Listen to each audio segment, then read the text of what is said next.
Welcome to DeepTech315. This is Friday, September 6th. Our first topic is getting some context from a better color from Tesla in terms of the timing of different FSD features.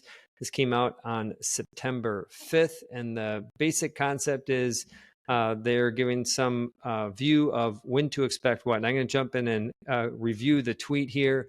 September 24, which is, of course, this month. Expect 3x improvement in miles, a new smart summon feature, auto park and Cybertruck, eye tracking with sunglasses, end-to-end network on highway and Cybertruck FSD. We're going to there's three pieces of this. We'll start with those. Anything jump out at you, Doug?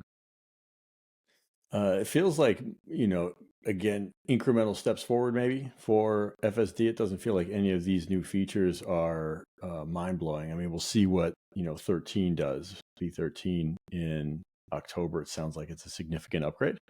But I feel like that's where we are right now in the self-driving story. And that's not like a negative thing or a skeptical thing. We have FSD in the world. Tesla does more self-driving than any other car company on the planet. And I think we're going to continue to see incremental improvements on that software over time. Agree with that piece. I think incremental as expected. The October 24, unpark, park, and reverse in FSD. And then with version 13, a 6x improvement in miles driven between necessary interventions.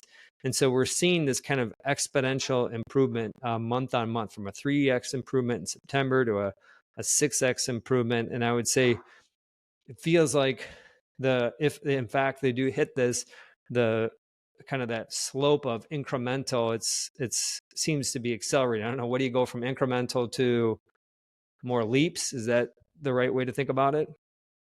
Assuming they hit it. Assuming they hit it, and there's no reason to think that they won't, whether it's in October, or November, or December, or whatever, it's going to get better. To me, it begs probably a different question, because I think we assume that, like, okay, this slope, whatever it looks like, and it probably will be exponential, will be reflective of adoption rates. And I don't think that those are equivalent. I think that's the important thing to consider here, is the software is going to get a lot better, a lot faster than people actually adopt it. And again, that's not a skeptical thing or a negative thing. That's a human nature thing. This is going to take time. And when the software gets to a point where, and this is going to be arbitrary, like there is no definite number, I think, of how many interventions is it where all of a sudden you see this step function change in consumer adoption. I think it's actually just more of a psychological thing in terms of, how does the accessibility change in terms of this software, whether it's Tesla or other OEMs, and how is the regulatory reality around it, and all of those things intertwine with just people accepting using robots to drive them on the road. I should have done a better job in the setup here, in the sense that we're talking just about the tech piece of it, and then the adoption is a different conversation on just the kind of the tech piece on it, getting to this. How did you describe it? Like this accelerating curve, improvement curve. Like that to me is important. It's important because it does not mean that there'll be adoption, but it is necessary first to hit that. It may be weeks or years before adoption happens, but we first got to get the number of interventions down. And so it feels like it's understandable that those two conversations, because that's ultimately what investors want to know, is when is this going to be a product that people are going to buy.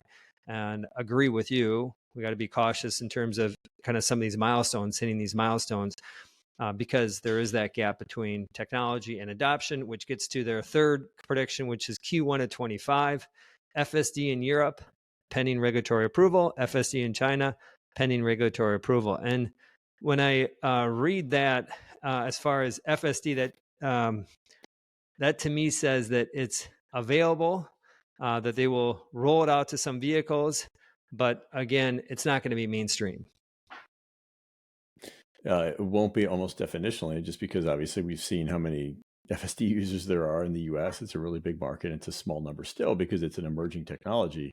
I think that the regulatory piece of it, again, it remains a wild card, not just in the US, but globally. Governments are absolutely going to have a say in terms of how quickly this technology gets adopted as well. And I think that people are kind of aware of that, but sometimes it feels like, again, to your point about how fast is the technology evolving, that is an important piece, but so too is how fast are our governments evolving in terms of how they view the technology. It feels like, unfortunately, that's going to be slower than we all would like.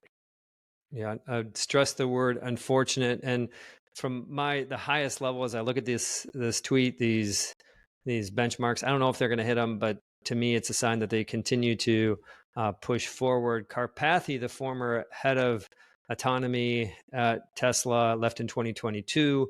He was actually one of the founding members of OpenAI back in 2015. Went to Tesla, back to OpenAI. Now he's has left OpenAI.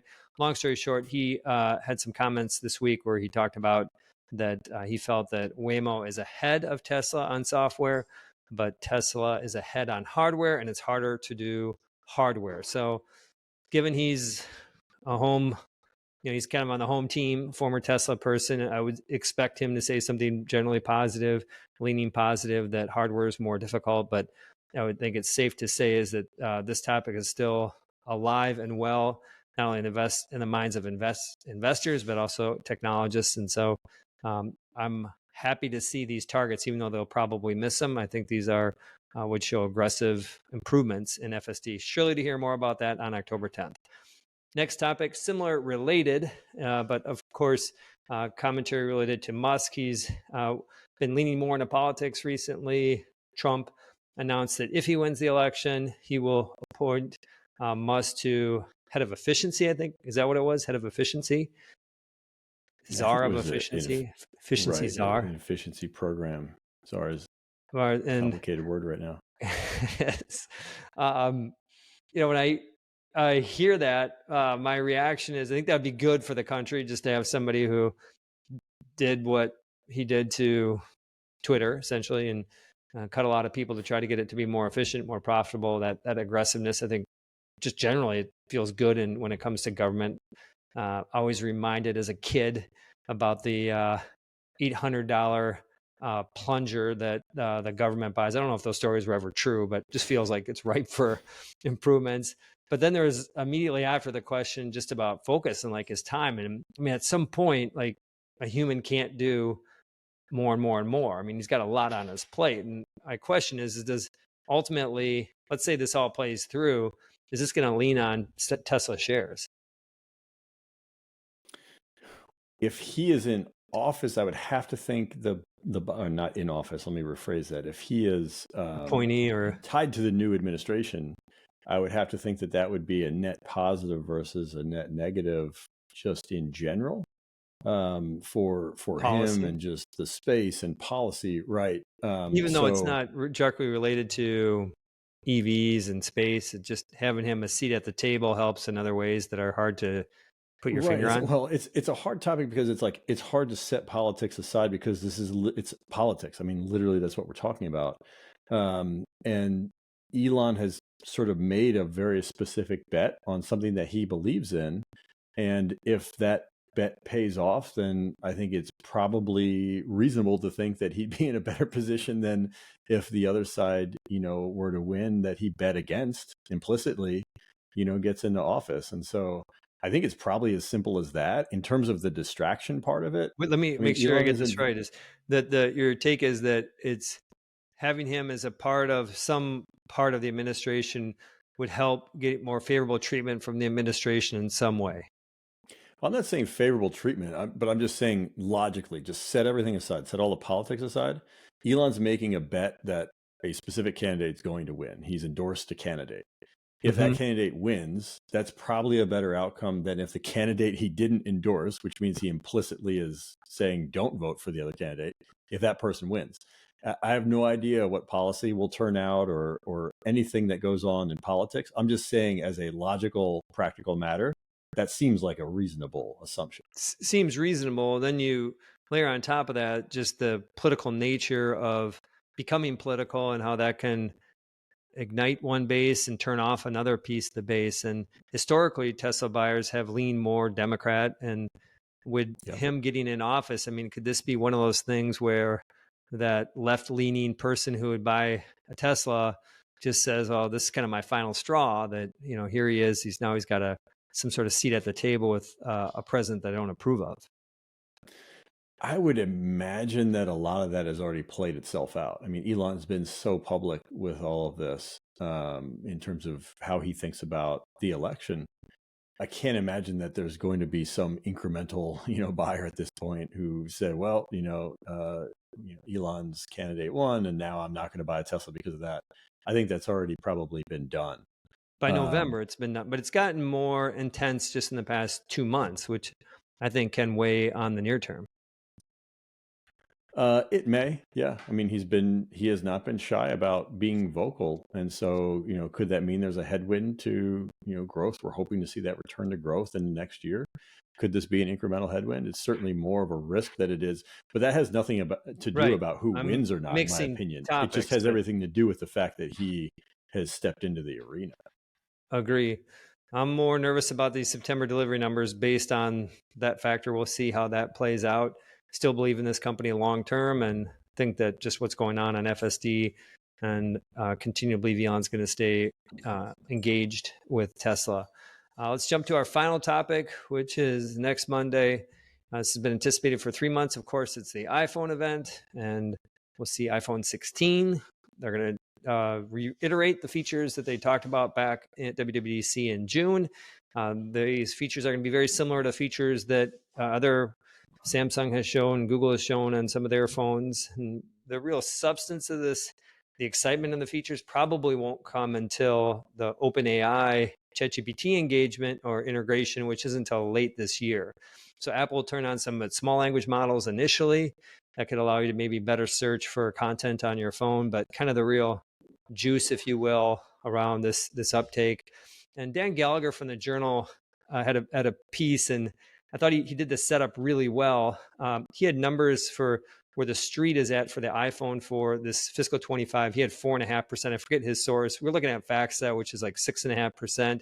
And then for fiscal 26, so call it 2 years out in the cycle, he's at 5. He quoted a 5.5% number. I've seen numbers closer to 7. Either way, it's better than the 2% down a couple years ago and flattish in the past year for iPhone. It is an acceleration.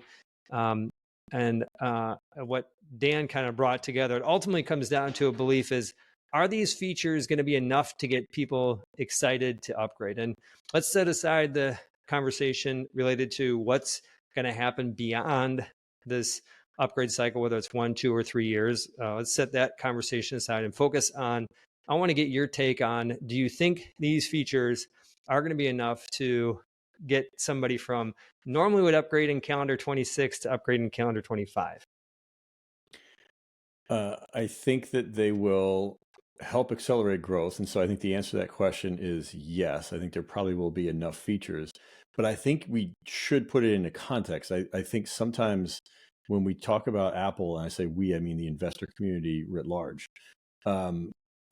we get into this sort of like tunnel vision about, oh, are these features good enough? And I kind of try to think about it in a bigger, longer term picture. Right now, if we think about what iPhone has done the last 18 months, it's been weak, so we are walking into a weak comp here. Easy comps. So easy comps are super, yeah, right. And so we better have a good acceleration with growth. I do think the AI features are going to be enough to push people who've been waiting and hoping that there'll be a new compelling iPhone come out, that this is probably enough that they'll go and they'll buy their new phone. I actually think the bigger question is not about the, September 24 to September 25 number, but more about that 26 number, because once you have worked off of this easy comp, now you're going to have a harder comp, right, assuming that this feature is big enough. And then the question is, okay, what are they going to do in 26 where they can then beat that hard comp? That's the thing that I'm a little bit less sure about, because it's like, what are the additional features that they can layer on top of Apple Intelligence that we haven't kind of imagined yet? And that, that's something that as we get into WWDC next year, I think is going to be the big topic. I'll jump to my punchline. I mentioned where the street's at. I think iPhone's going to grow somewhere between 10 and 12% and over the next fiscal year, and in 26, to your point, probably a similar type of growth rate. I'll explain more how I get there after on pressure points. But on behalf of DeepTech315, Doug and I, bye for now.